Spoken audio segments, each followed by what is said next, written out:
with Mike McCarthy, and then Kellen Moore, who's very inexperienced, obviously, but last year had his best, Dak had his best year under him. Here's the other part of it that I potentially like. I think Mike McCarthy is still going to call plays, but I'm not certain about that. Because if Kellen Moore is retained, and it looks like he would have had other options, is there some type of agreement on, I'm going to be at least heavily involved in the play calling? I prefer my head coach not call plays. There's too much going on during the game. And I understand the head coach of my actual team, Andy Reid, does call plays. Right? But what's Andy Reid's biggest weakness? Time management, clock management, timeouts, the things that you should be focused on during the game that is tough to focus on if you're also figuring out the next play to call. Who are the best coaches in football? Bill Belichick, does he call offensive plays? John Harbaugh, Mike Tomlin, Pete Carroll, all those guys have something in common. Shanahan is an excellent play caller. You don't want to take that away from him. He's not great at the game management stuff. I would argue Sean McVay's not great at the game management stuff. I just mentioned Andy Reid. So can Kellen Moore take some of this off of Mike McCarthy's plate? I also do wonder if during the sleepover Mike McCarthy had with Jerry Jones, this was a prerequisite.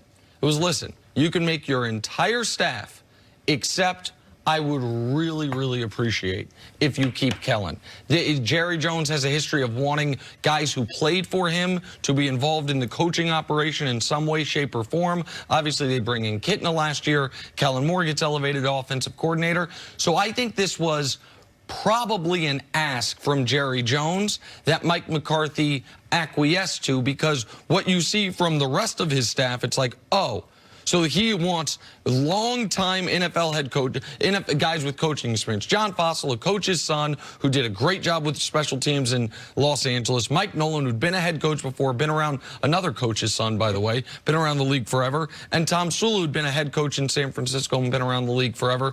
And then there's 31-year-old Kellen Moore. One of these things is not like the other. I feel like this was an ownership ask that Mike McCarthy agreed to. It may have been an ownership ask, and I think the sleepover probably kind of disrupted me just a little bit, because I'm saying, hey, Jerry Jones is already controlling Mike McCarthy. He's making him stay at his house already. Yeah, man, but there's got to be a Four Seasons up the street, absolutely, man. I'll see you in the morning for coffee. That's an uncomfortable thing for any grown man to stay at another man's house. But anyway, I think this.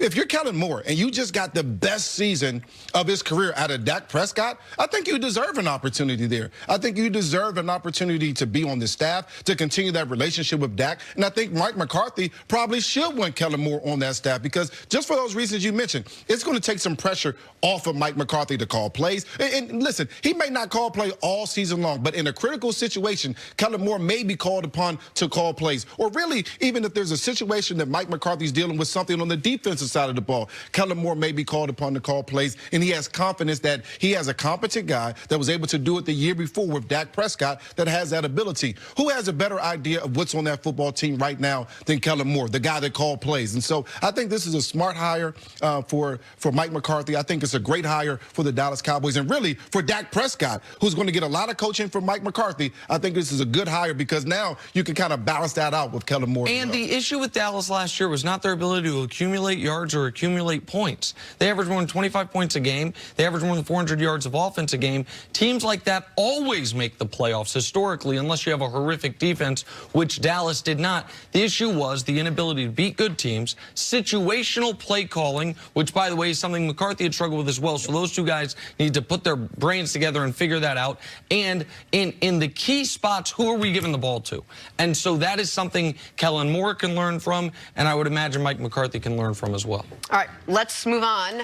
Not to be... I was surprised. I was surprised because you're going to the situation where you had Bob McAdoo for a couple years. You had Pat Shermer for a couple years, both kind of flamed out and failed. And now you're getting a guy that's really unknown. No one knew who the heck Joe Judge was really before yesterday, the day before. And so you put him in a situation where you're saying you have a young quarterback. How do you mentor that quarterback? Who are your coordinators going to be? These are big-time questions for Joe Judge. But I also see the other side. I spent time with John Harbaugh before he became the head head coach before he came the secondary coach. And when he was the special teams coach, when I was playing majority special teams, I saw his situational awareness. I saw his attention to detail. I saw his ability to motivate the players, how to get the guys together. Because in the NFL, nobody really wants to play special teams. You want to play offense or defense. You want to make your name on those types of things. And so they have to be able to, the special teams coordinators have to be able to bring the guys together to motivate them, to get them ready to play. John Harbaugh was able to do that. And so I guess the Giants are saying Joe Judge probably has that same skill because the special teams for the Patriots has won them a few games this past season. They played well in the past as well, and so they have to be looking at that. Here's the big difference between the situation that John Harbaugh walks into and the situation that Joe Judge walks into. Doesn't have Ed Reed.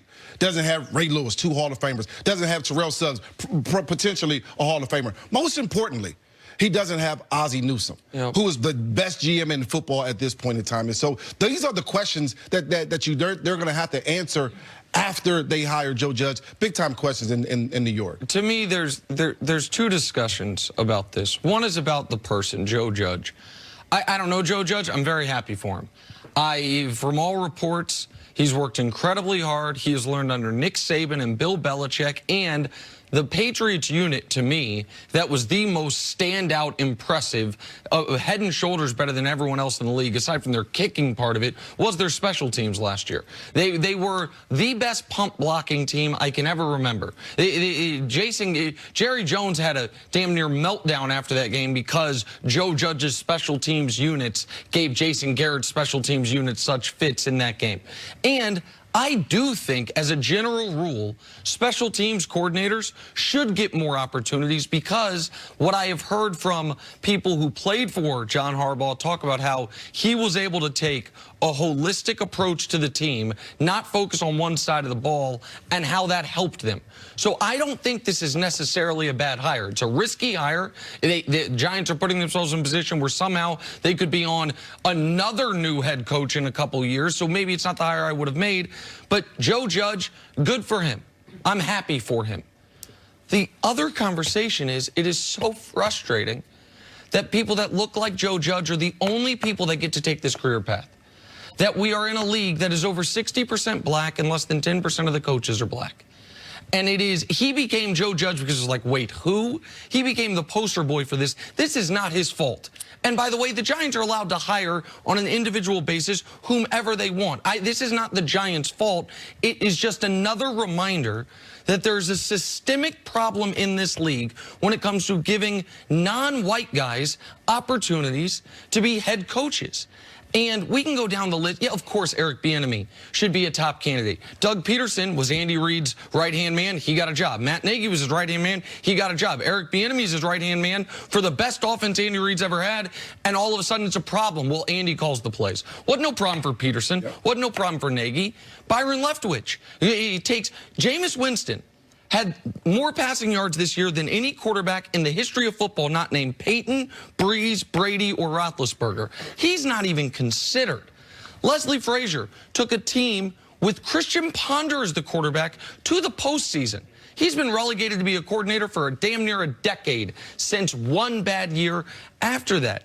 And for folks that want to say, oh, you want them to just hire a token candidate, or you don't want them to hire the best person for the job. Again, this is not about Joe Judge. He might have been the best person. But the assumption that you could have the demographics of the league and end with the demographics of the coaching staffs and have that only be a meritocracy is so, to me, wildly ignorant. What would we think if all of a sudden 30% of NHL coaches were black? We'd be like, well, that is peculiar, considering the fact that the vast majority of players are not. And this is not just an NFL problem. It's an NBA problem. It is an American corporate issue of black people and non-white people not getting opportunities of leadership. And it ultimately comes from the inherent assumption, whether people want to admit it or not, that many people have, which is, I can trust you to play for me. I can trust you on the defensive side of the ball to motivate guys. I can trust you to be an emotional a leader. But when it comes to the thinking man spots, I don't know. I'd rather take a chance on this kid, or I'd rather take a chance on this college coach than turn the reins over to a black person. And it's incredibly frustrating. And I think the league has done a lot to try to fix it, but you need the actual owners to be invested in fixing it. Brian, in the last 20 years, over 25% of the black head coaches we've had in this league, and there's only been 18 of them, have come from Tony Dungy's tree. If not for Tony Dungy, there'd be almost